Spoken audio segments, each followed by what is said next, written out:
جنگ احد کے بعد دن بعد اسے پتہ چلا تھا کہ جب مکہ میں قریش لشکر جمع کر رہے تھے تو اس کی اطلاع رسول اکرم صلی اللہ علیہ وآلہ وسلم کو مل گئی تھی، اور جب یہ لشکر مدینے کے راستے میں تھا تو رسول کریم صلی اللہ علیہ وآلہ وسلم کو اس کی رفتار، پڑاؤ اور مدینے سے فاصلے کی اطلاعیں مسلسل ملتی رہی تھی۔ آپ صلی اللہ علیہ وآلہ وسلم کو لشکر کے مکہ سے کوچ کی اطلاع حضرت عباس رضی اللہ تعالیٰ عنہ نے دی تھی۔ قریش کے اس لشکر نے مدینے سے کچھ میل دور کوہ احد کے قریب ایک ایسی جگہ کیمپ کیا تھا جو ہری بھری تھی اور وہاں پانی بھی تھا۔ خالد کو معلوم نہ تھا کہ مسلمانوں کے دو جاسوس اس لشکر کی پوری تعداد دیکھ کر آئے ہیں اور رسول اکرم صلی اللہ علیہ وآلہ وسلم کو بتا چکے ہیں۔ 21 مارچ 625 عیسوی کے روز رسول کریم صلی اللہ علیہ وآلہ وسلم نے اپنی فوج کو کوچ کا حکم دیا اور شیخین نام کی ایک پہاڑی کے دامن میں جا خیمہ زن ہوئے۔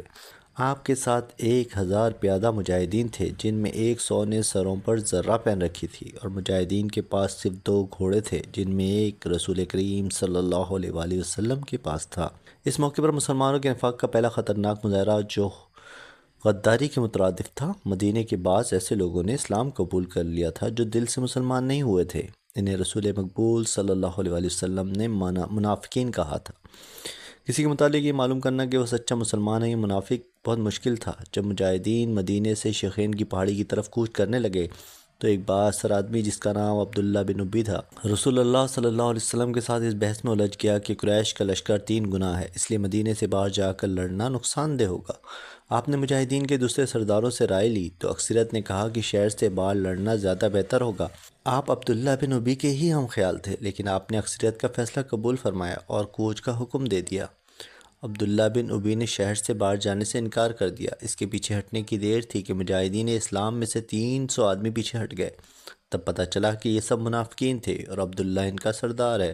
اب 3000 کے مقابلے میں مجاہدین کی نفری صرف 700 رہ گئی تھی۔ رسول اللہ صلی اللہ علیہ وآلہ وسلم دل برداشتہ نہ ہوئے اور 700 کو ہی ساتھ لے کر کوہ احد کے دامن میں شیخین کے مقام پر مجاہدین کو جنگی ترتیب میں کر دیا۔ خالد نے ایک بلند ٹیکری پر کھڑے ہو کر مسلمانوں کی یہ ترتیب دیکھی تھی اور اس نے اپنے سالار ابو سفیان کو بتا کر اپنے دستے کی جگہ طے کر لی۔ رسول اکرم صلی اللہ علیہ وآلہ وسلم نے مجاہدین کو کم و بیش 1000 گز لمبائی میں پھیلا دیا۔ پیچھے وادی تھی، مجاہدین کے ایک پہلو کے ساتھ پہاڑی تھی، لیکن دوسرے پہلو پر کچھ نہیں تھا۔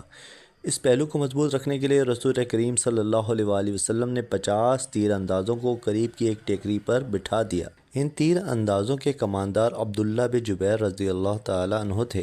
اپنی ذمہ داری سمجھ لو عبداللہ، رسول خدا صلی اللہ علیہ وسلم نے اسے ہدایت دیتے ہوئے فرمایا، اپنے عقب کو دیکھو، دشمن ہمارے عقب میں نقل و حرکت کر سکتا ہے، جو ہمارے لیے خطرہ ہے۔ دشمن کے پاس گھوڑ سوار زیادہ ہیں، وہ ہمارے پہلو پر گھوڑ سواروں سے حملہ کر سکتا ہے۔ اپنے تیر اندازوں کو گھوڑ سواروں پر مرکوز رکھو، پیادوں کا مجھے کوئی ڈر نہیں۔ تقریباً تمام مستند مورخین، جن میں ابن ہشام اور واقدی خاص طور پر قابل ذکر ہیں، لکھتے ہیں کہ رسول کریم صلی اللہ علیہ وآلہ وسلم نے عبداللہ بن جبیر کو واضح الفاظ میں کہا تھا، ہمارا عقب سے تمہاری بیداری اور مستعدی سے محفوظ رہے گا۔ تمہاری ذرا سی کوتاہی بھی ہمیں بڑی ذلت ہمیں شکست دے سکتی ہے۔ یاد رکھو عبداللہ، اگر تم دشمن کو بھاگتے ہو اور ہمیں فتح یاب ہوتے ہوئے دیکھ لو تو بھی اس جگہ سے نہ ہلنا۔